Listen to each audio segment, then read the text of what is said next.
ইরানে ঈদের দিন সকালে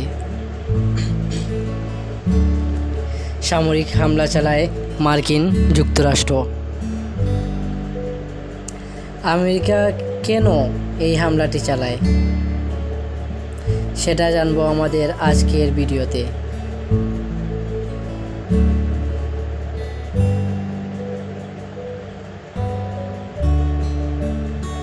28 ফেব্রুয়ারি আমেরিকা ও ইসরায়েলি হামলায় নিহত হন আয়াতুল্লাহ আলী খামেনি।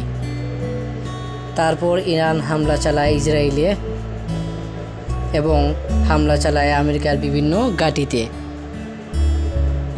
যুদ্ধ যখন খুবই ভয়াবহ পর্যায়ে, তখন ইরান বন্ধ করে দিয়ে তাদের ট্রানজিট পয়েন্ট হরমুজ প্রণালী ও তাদের সমুদ্র ট্রানজিট সমুদ্রপথ বন্ধ থাকায় নানা ঝামেলায় পড়ে বিভিন্ন দেশের তেলবাহী জাহাজ, বাণিজ্য আটকে যায় বিভিন্ন দেশের।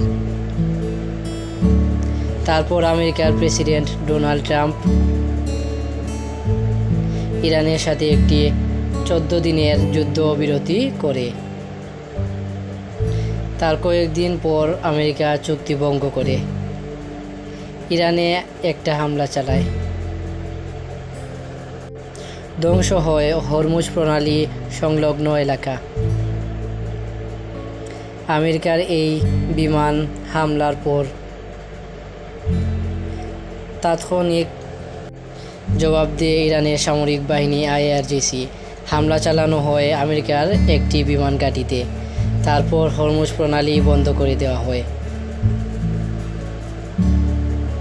এবং মোতায়েন করে ভারী অস্ত্র ও উন্নত নৌবাহিনী পাঠানো হয় রাডারবাহী রণতরী। আমেরিকার ধারণা যে ইরান মনে হয় একটি পারমাণবিক অস্ত্র বানিয়ে ফেলেছে। ইরান যদি পারমাণবিক অস্ত্র বানায় তাহলে এটা সারা বিশ্বের জন্য হুমকি হয়ে দাঁড়াবে। এই ভয়ের কারণে আমেরিকা ঈদের দিন ইরানে একটা হামলা চালায়, যাতে ইরানের পারমাণবিক কর্মসূচি কয়েকদিনের জন্য বন্ধ করা যায়।